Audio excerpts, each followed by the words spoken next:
Para você que não está familiarizado com esse belo rostinho aqui de Ian Neves, se apresente, para quem não conhece. É isso aí, a gente vai estar aqui toda semana falando um pouco dos mitos que utilizam para atacar o comunismo e, caso vocês não saibam, eu sou professor de História, eu sou militante comunista do Coletivo Soberana, que é um coletivo marxista-leninista que disputa justamente o espaço nas redes sociais e tem a intenção de tirar as pessoas da internet para levar para as ruas e para reconstruir o movimento de massas no Brasil, que é o que a gente mais precisa fazer agora. E se não for incômodo para você, se você quiser me seguir nas redes sociais... Meteu-lhe um jabá em 30 segundos, mas pode, aqui no canal pode, tá? Relaxa, vai lá, pode falar. Me segue lá. As redes sociais do Ian Neves, todas elas são... É História Pública em todas as redes praticamente. Em todas as redes sociais você vai achar o canal de Ian Snow lá.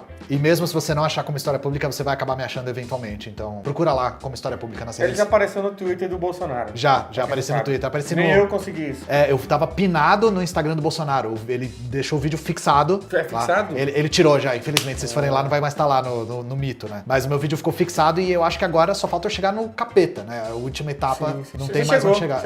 Alcançou o ápice da internet. Eu atingi meu objetivo como criador de conteúdo, com certeza. E sem mais delongas, vamos começar aqui com o primeiro tema. E aí, então, coloca na tela aí, o nosso primeiro cavaleiro do apocalipse do comunismo, a fome. Que esse é um cavaleiro do apocalipse de verdade. De verdade, né? exatamente. Literalmente um cavaleiro do apocalipse. O segundo é o cara que é o cavaleiro que entra na sua casa, né? É verdade, é o Boulos. É o Boulos.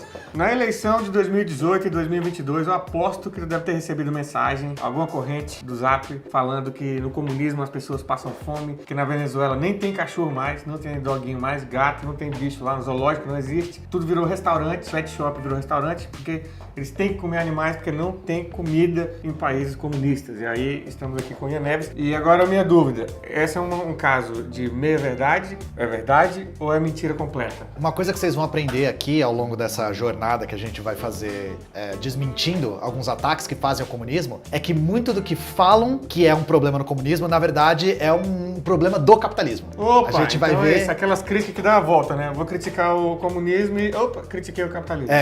Isso é uma coisa que a gente fala o tempo todo, né? Que acidentalmente a galera criticando o comunismo critica o capitalismo, né? E a primeira coisa que a gente tem que falar é que as fomes de antes da revolução nos países que foram revolucionários não incomodam nem um pouco essa galera. O primeiro país socialista, acho que todo mundo já ouviu falar da União Soviética. A União Soviética surgiu a partir de uma revolução na Rússia. Só que qual Rússia? Rússia imperial, que a gente pode dizer que era capitalista, semi-feudal, ainda estava num capitalismo que estava se formando. E nessa Rússia imperial, a fome era um problema crônico. Que nível de fome? Nível de, assim... Comer bicho é esse nível? Vem daí O nível de fome de morte por inanição. É esse nível. Nível das pessoas morrerem de fome. Mas essa fome ninguém se incomoda. Essas fomes no plural, essas fomes no plural, que do começo do século XX e no século XIX, essas não incomodam ninguém e tampouco relacionam essas fomes com o regime czarista. Porque aí é que tá. Outra coisa que vocês vão aprender aqui é, quando uma coisa ruim acontece no socialismo, a culpa é sempre do socialismo. Quando uma coisa ruim acontece no capitalismo, a culpa é sua. Ou do socialismo sempre. Também. Ou do também. A culpa também é do socialismo. É igual no Brasil, né? O Brasil, qualquer problema que tem,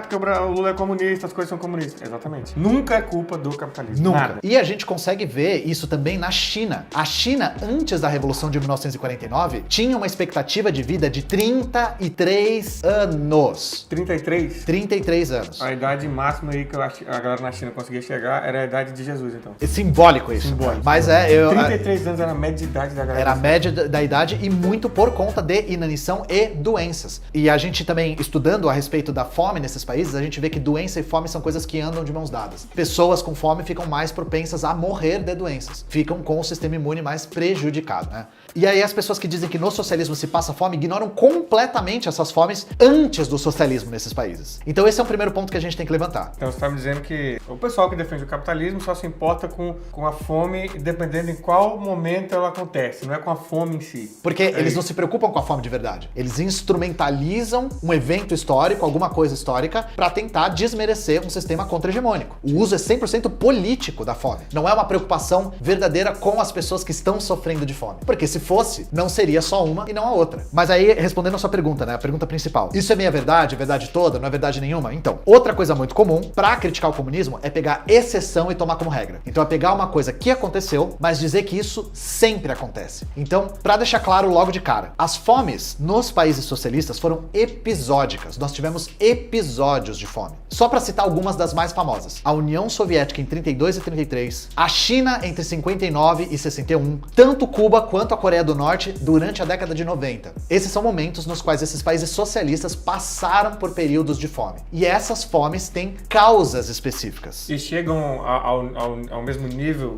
crônico igual antes ou não? Então, o problema de antes é que era crônico porque era uma fome causada justamente pelo sistema capitalista, ou até o sistema semifeudal. Essas fomes que aconteceram depois são ou produto de um país socialista que estava tentando se reerguer, estava tentando construir uma nação a partir dos escombros do capitalismo, ou estavam tentando, no caso da Coreia e de Cuba, estavam tentando se reerguer após a queda da União Soviética. Então, a fome em Cuba e na Coreia tem muito a ver com o fim da União Soviética em 91. Porque, do dia pra noite, Cuba e Coreia perdem os seus maiores parceiros econômicos. E aí ficam bloqueados e tem um problema muito sério de abastecimento. O período de fome grave nesses dois países é particularmente a década de 90. No caso da União Soviética em 32 e 33, é um episódio específico que tem a ver tanto com a coletivização da terra, quanto com um desastre climático muito grave que não aconteceu em um lugar só. E no caso da China, a mesma coisa, coletivização da terra e um desastre climático. As duas coisas juntas causaram um desastre na China. Então essas fomes foram causadas por fatores,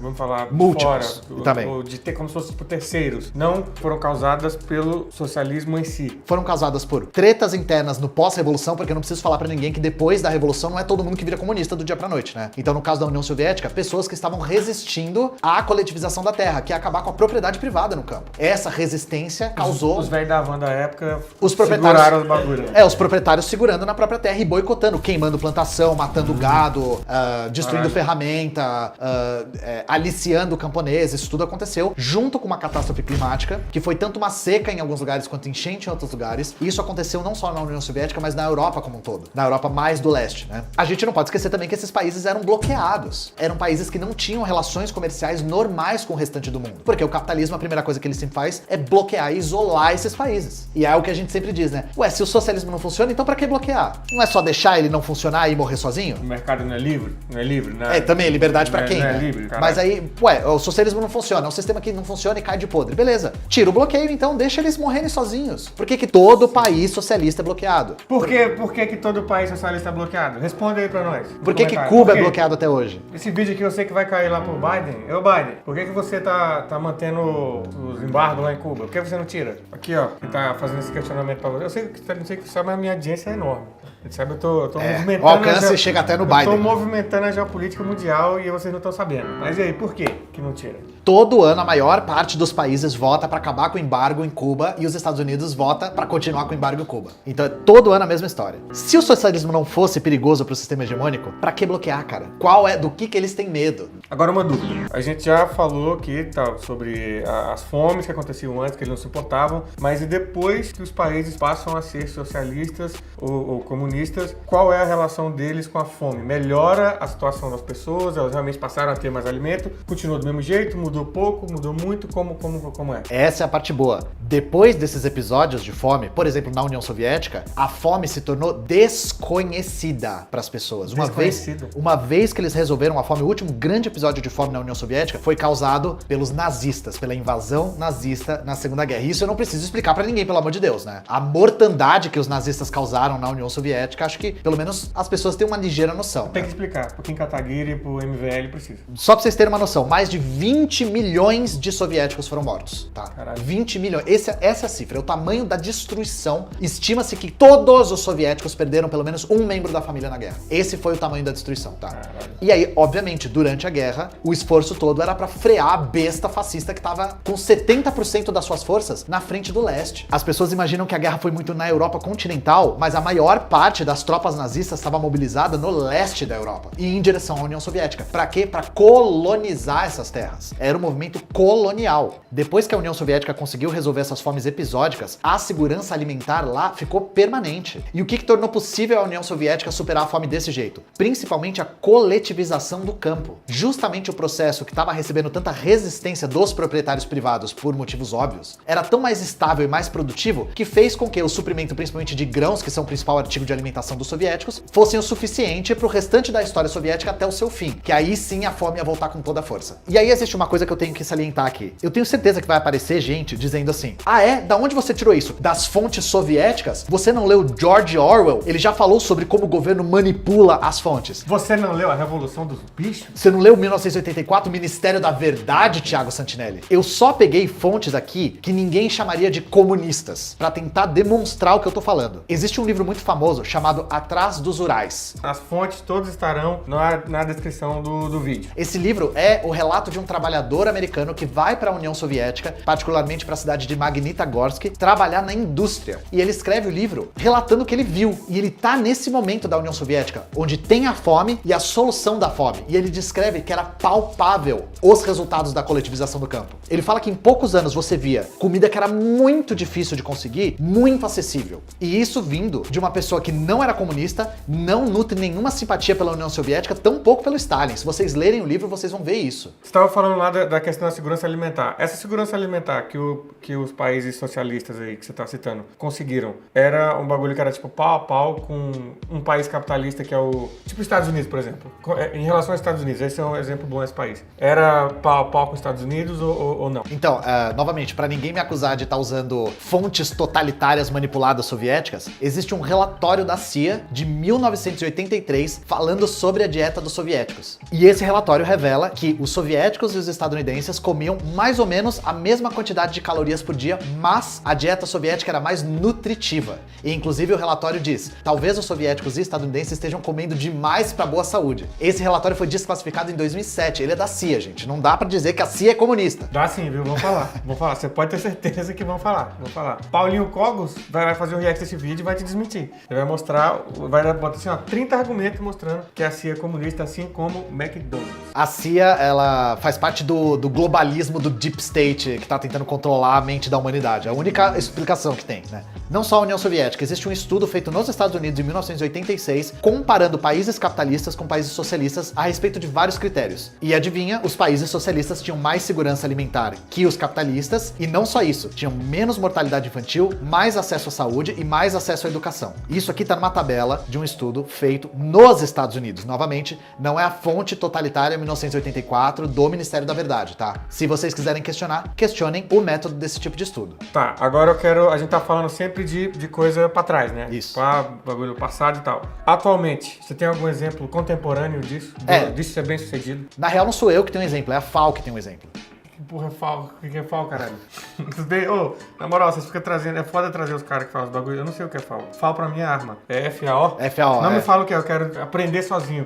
Buscando conhecimento, ensinando pra vocês aí, ó. Busquem conhecimento. FAO. Vamos ver o que vai aparecer no Google. Vamos lá. Organização das Nações Unidas para Alimentação e Agricultura. Realmente precisava de um nome pequeno, que é bem grande. Mas é uma organização da ONU que trata sobre questão de alimento nos países. Tipo isso aí. A gente falou da CIA, agora a gente tá falando da ONU. Então, só grandes organizações comunistas do mundo, né? E quem que aparece fora do mapa da fome? Cuba. E isso não sou eu que tô dizendo. A ONU tá dizendo. Vocês podem ir lá, o mapa interativo tá lá pra vocês clicarem no país que vocês quiserem. Então, mesmo com todos os embargos que Cuba sofre, o país não tá no mapa da fome. Não, o país não tá no mapa da fome, mas sabe quem tá no mapa da fome?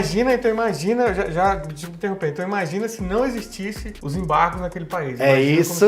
Qual país tá no mapa da fome que você ia falar? Cuba não tá no mapa da fome, mas sabe quem que tá no mapa da fome? Brasil, porra! Ah, não, que isso, Ian. Mas o Brasil passando por... que isso. E sabe quando o Brasil voltou pro mapa da fome? Porque tinha saído. Coincidentemente... Mito! Coincidentemente... B22 voltou durante o governo Bolsonaro ao mapa da fome. Coincidentemente foi em 2018, mas não tem nada a ver. Você também tá sendo muito radical.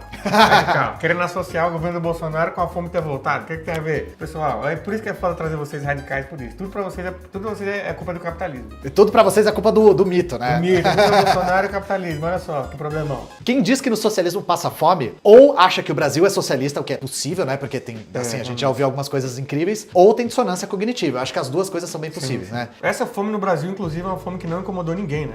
Diga-se de passagem. Voltado, eu falei aqui no canal várias vezes. Tinha gente pegando, eu peguei imagens, gente pegando osso de boi em lixo, mano, pra tirar o restinho de carne que tinha pra sentir gosto de carne na sopa. Mas essa fome não incomodou ninguém. Ninguém se importou com isso. E segundo o relatório da ONU de 2023, 21 milhões de brasileiros passavam fome e 70 milhões estavam em insegurança alimentar. Mas esses números parecem que não incomodam muito. E aí, só pra galera que não tá acostumada acostumado com os termos. O que é insegurança alimentar? É o quê? A insegurança alimentar é um pouco diferente da fome porque é não ter acesso regular e permanente à comida todo dia. E o conceito de fome? A insegurança alimentar, a gente já falou, fome é o quê? É a pessoa que não tem nada ou é outra coisa? A fome é uma coisa mais permanente, né? A pessoa não ter o ano todo acesso à alimentação de qualidade a ponto de ficar malnutrido ou desnutrido. Pronto, conceitos foram dados aqui hoje. E isso eu só tô falando do Brasil. Se a gente for pro mundo, tem 735 milhões de pessoas passando fome e 2,3 bilhões em insegurança alimentar. Caralho. Essa é a situação da fome do mundo. E aí eu te pergunto, Thiago, o mundo hoje é socialista, por acaso? Claro que é, globalista, hein? Porra. Óbvio que não, porra. Óbvio que não. E aí, você entende? Quando falam que tem fome no socialismo, e o capitalismo tem o quê, porra? A gente vive num mundo que é o fim da história, que o capitalismo venceu, que todos os países adotaram o livre mercado, e nós temos 2,3 bilhões de pessoas em insegurança alimentar. Mas a gente, Ian, tem jet ski. Que não paga imposto. Que não paga graças imposto, ao Bolsonaro. Exatamente. Bolsonaro tirou o imposto do jet ski. E aí você fazendo L e achando que ele tá trabalhando pra você. Essa coisa aí do Lula de querer tirar o Brasil do mapa da fome. Pra que comer se a gente pode andar de jet ski? Você aí que tá, meu Deus, eu não sei se eu vou ter um arrozinho pra comer. Você já deu um rolezinho de jet ski pra ver? Você não, nem pensa em comer porque você está feliz comendo. É como falou o Bolsonaro, né? Mas aí eu tenho que aguentar esses radicais querendo que todo mundo tenha comida em casa. O Bolsonaro falou, né? Já andou de jet ski? O dia que você andar, você vai se apaixonar. É isso aí. Eu durmo todo dia pensando no meu próximo jet ski. Acho que eu nunca cheguei a 100 metros do jet ski. Acho que eu também. É esse nível da minha vida. Não, tem aquela propaganda, né? Os jet skis são como as motos. Eu lembro só. Eu só lembro desse. Verdade. E assim, me corrija se eu estiver errado, mas eu já li, não lembro onde. Mas não é só que a fome acontece no capitalismo, pá.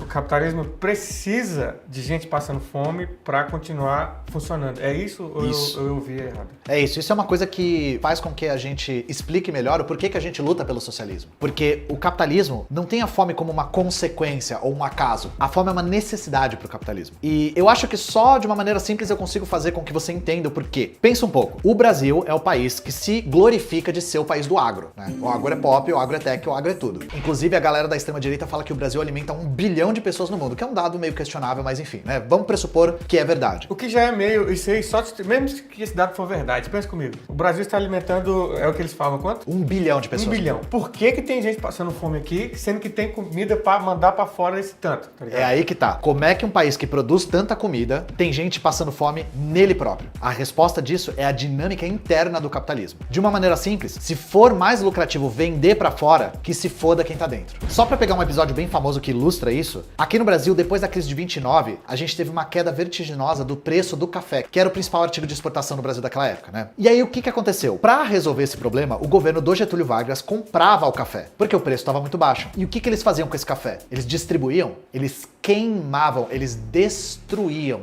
o café. Por quê? Para controlar o preço. Caralho, então eles destruíam produtos. Isso. Caralho, sério. Porque no capitalismo, a destruição da mercadoria faz com que ela fique mais escassa. E a escassez controla os preços. No capitalismo, se uma mercadoria não é lucrativa, ela é descartada. Isso é uma dinâmica que não depende da vontade de ninguém. E aí é que tá o problema. O capitalismo não depende de vontade de ninguém. É um sujeito sem sujeito. Ele tem uma dinâmica interna, que é de autovalorização. E para se autovalorizar, não importa se envolve comida ou sapato. A mercadoria tem a função de lucro e não a função de atender uma necessidade humana, que é ou calçar ou comer. Então a gente produz alimento não para as pessoas comerem, mas só o único objetivo é só vender. Exato. E essa venda precisa ser lucrativa. Se não for, essa mercadoria é descartada. E vocês não precisam acreditar em mim, gente. Acontece isso em menor escala no capitalismo o tempo todo. Você falou que eles preferem destruir alimentos do que se não for lucrativo. Tem algum exemplo de algum alimento ou algo que aconteceu isso no Brasil ou em algum outro lugar? Em menor escala acontece no capitalismo todos os dias. Mas tem episódios de grande escala que nem a queima do café no Brasil, tipo na Argentina com uva e na Austrália com carneiro. Quando a gente fala da destruição do café no Brasil, não é que destruíram 3 ou 4 sacas de café. Destruíram café o suficiente para suprir o mercado mundial por 3 anos. Foi essa quantidade de café que destruíram. Isso tudo para controle de preço. Esse é o problema. Só para dar um exemplo contemporâneo que é meio ridículo, recentemente destruíram milhares e milhares e milhares de Funko Pops pela mesma razão. Ah, é verdade. Bota porque o Funko Pop começou a não ser lucrativo e os caras tiveram que destruir os bonecos. Que bom, destrói mesmo. Concordo com você, tem que destruir mesmo. Ele feio. Não gosta, ele não gosta eu odeio Funko Pop. Eu também não gosto, não. Eu concordo com você, Funko Pop é feio pra caralho. Você tem Funko Pop na sua casa, porra. Eu tenho o meu, mas é o meu. Vou ter o meu, pô. Fizeram 2 mil, eu não vou ter. Não façam Funko Pop meu, tá? Não quero. Pode eu acho fazer uma mais, merda. eu não tô nem aí. Eu me amo a esse ponto. O que o Funko Pop e o café têm a ver? Os dois são mercadoria. O capitalismo pode ser definido como a generalização da mercadoria. É transformar todos os aspectos da vida humana Então, pro em mercadoria. capitalismo, o arroz e feijão e um Funko Pop tem a mesma função. Lucro. Só lucro. As duas têm a mesma função, é lucro. E esse é que é o problema. No socialismo, essa lógica se inverte. A gente produz para atender as necessidades humanas e não para lucratividade. Se produz comida, para comer. Se produz roupa, para vestir e não para lucrar. É aí que tá. O capitalismo traz uma coisa inédita, que é excesso de produção. É uma coisa que só faz sentido nessa etapa da história. A humanidade sofreu toda a sua história com escassez. Todo o tempo que a gente pisa aqui na Terra, a gente tenta ter menos escassez. O capitalismo traz o problema inverso. Excesso de produção. Excesso de produção e pessoas carentes do que eles estão produzindo. Em Exatamente, excesso. exatamente. Ao mesmo tempo que a gente tem uma produção que consegue suprir todo mundo, e consegue mesmo, a gente produz mais ou menos 1,5 vezes o que a Terra precisa para comer. Hoje, tá? Hoje. Não é uma coisa do futuro. E ao mesmo tempo a gente tem 2,3 bilhões de pessoas em insegurança alimentar. Por quê? Porque isso depende de uma dinâmica interna do capitalismo. Não é escolha de ninguém. E não caiam nesse papo de tal bilionário diz que precisa de tantos bilhões para resolver a fome no mundo. Enquanto tiver capitalismo, vai ter fome no mundo, tá, gente? É uma coisa insolúvel, faz parte da dinâmica interna do capitalismo. Se todo mundo do planeta, eu vi alguém em algum TikTok falando isso, se todo mundo do planeta tiver emprego, o capitalismo quebra, Sim, então ele necessita de ter gente desempregada e fodida. o desemprego é um fenômeno do capitalismo. Lembra que eu falei dos países socialistas? Sim. Todos, tá, gente? Todos tinham pleno emprego. Todos. Regime de pleno emprego é o pior pesadelo de um capitalista. E tem um caso de um cara que eu vi, eu tô lembrando agora no Twitter, algum vídeo dele, a gente vai tentar achar. Um gringo falando que era um problema pro mundo ter muita gente trabalhando. Ele reclama, ele fala que os empresários têm que começar a se juntar para aumentar a taxa de desemprego no mundo. O cara falou isso. A gente vai parar o vídeo. Você viu essa porra? É isso aí, é um bilionário australiano que, sinceramente, a fala dele é tão didática quanto os livros do Marx, assim, a respeito de por que o desemprego tem que existir. Porque ele fala explicitamente que o desemprego é uma forma de disciplinar os trabalhadores. Ai, caralho, é a forma de disciplinar. É uma forma de disciplinar os trabalhadores que estão, Thiago, ficando muito folgados, achando que o patrão deve alguma coisa pra eles. Querendo home office, né? Pô, querendo plano de saúde, querendo folga. O trabalhador que, assim, né, é o cara que faz tudo, né, tá aí querendo regalia. Só porque ele cria toda a riqueza do mundo, ele tá achando que ele pode alguma coisa. Mas e o patrão? E o patrão? Você Onde já é que vê ficam a os patrões? dificuldade que é ser patrão no Brasil, Ian? Pelo amor de Deus. É aquela coisa, né, uma fábrica sem trabalhadores é uma fábrica parada, agora uma fábrica sem patrão é uma fábrica livre, né? E feliz.